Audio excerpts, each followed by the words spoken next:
Eu queria saber se tem alguma história sua aí com Kleber Machado, com Luiz A Roberto, turma, a a turma turma aí, né? off Galvão. Exato. Uma relação que transcende ali a hora da transmissão, né?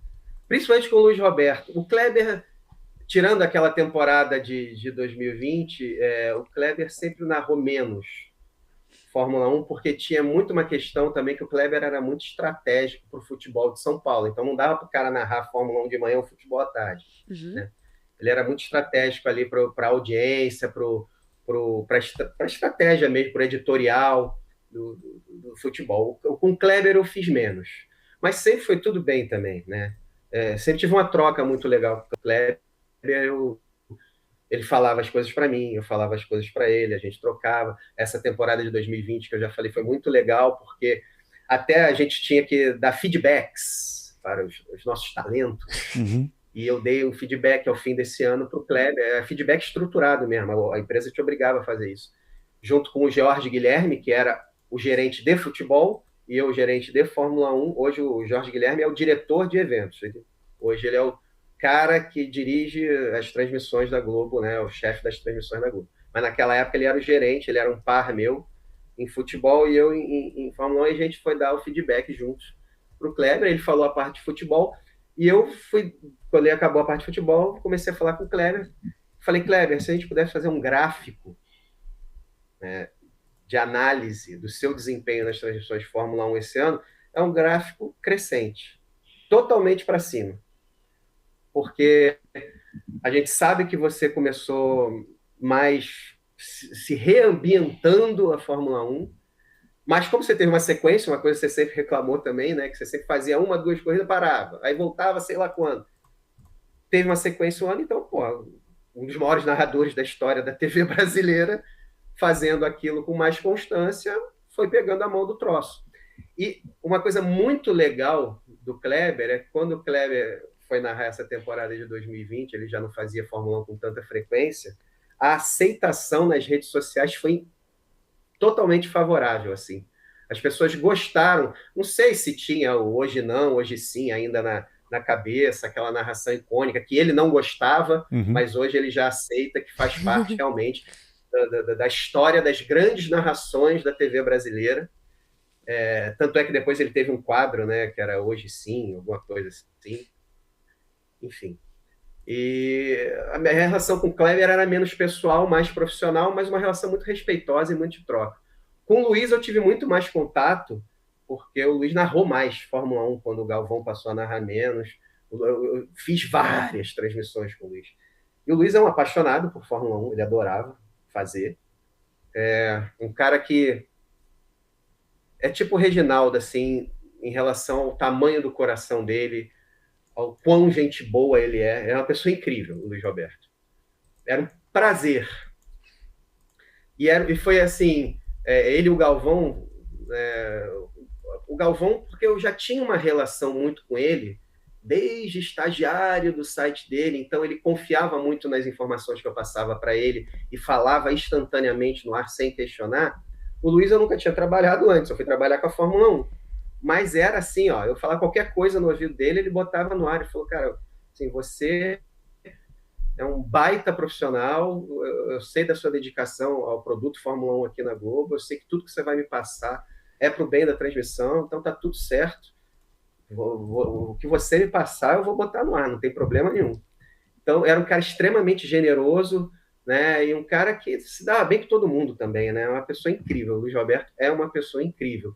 E aí teve até uma brincadeira, né? Eu fui para o Mundial de Clubes nos Estados Unidos, no meio do ano passado, e depois do jogo do Real Madrid e Paris Saint-Germain, pode ser, que foi uma das semifinais, acho que foi isso, eu vi que tinha uma portinha ali que eu tinha acesso à área da...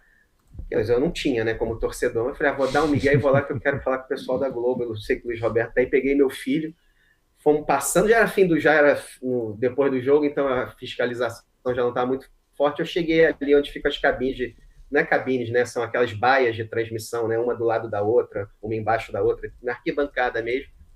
Aí o Luiz Roberto, quando me viu, porra, Alfredo, veio me abraçar, não sei o que e tal, virou para mim e falou, e aí, vamos fazer Fórmula 1 de novo juntos, porque já estava aquele zum da volta da Fórmula 1 para a Globo.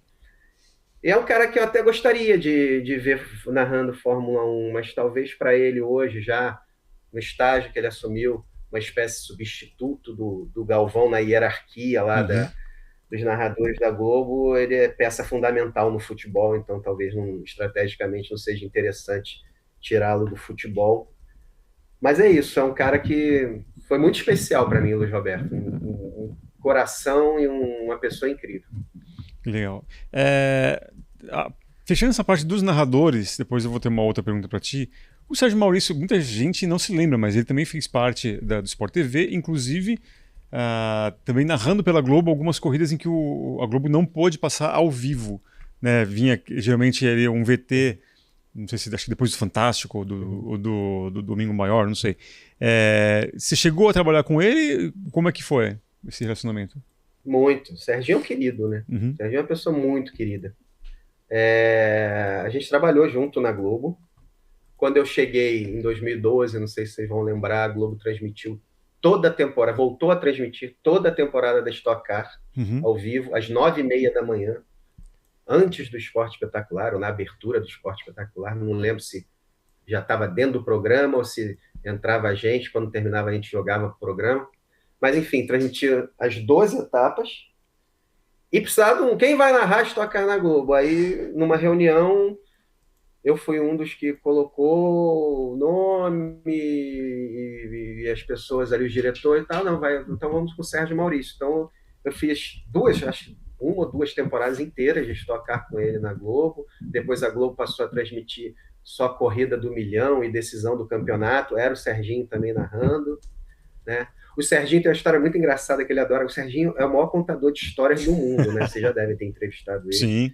Esse tem história a dar com o pau, e ele conta a história dele de estreia na Globo. Foi num evento do Verão Espetacular que, porra, ele avisou a família inteira, né? A família do Rio, né? Ele é do Rio.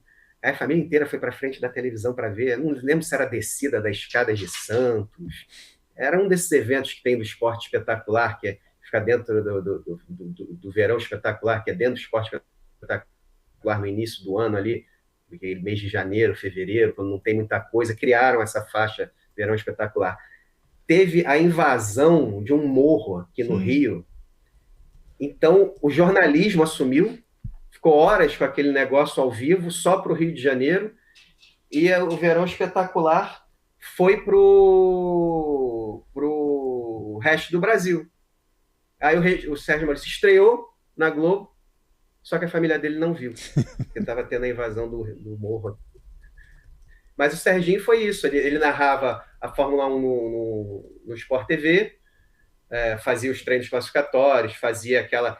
Ainda quando eu cheguei, tinha a transmissão do Sport TV, que era Sérgio, Lito Cavalcante, Max Wilson, e tinha a transmissão da Globo, então você podia ver a transmissão da Globo, aí em horário alternativo no Sport TV, se você quisesse ver a corrida de novo, você via com outra transmissão. Lá na frente a gente teve que juntar isso tudo também, não dava para ter esses cortes de custos todos aí, não dava para ter duas transmissões, duas operações para fazer a mesma coisa, aí a gente acabou juntando. A transmissão da Globo passou a ser reprisada em horário alternativo no Sport TV, aí a mesma transmissão. Cara, eu frequentei a casa do Serginho, fui em casamento dele, enfim... a gente teve até uma relação, né? O Serginho teve alguns problemas pessoais do casamento dele, no fim da trajetória dele ali na Globo, que eu também tentei ajudar sempre na medida do possível. Enfim, eu tive até uma relação com o Sérgio mais estreita do que só ali o profissional.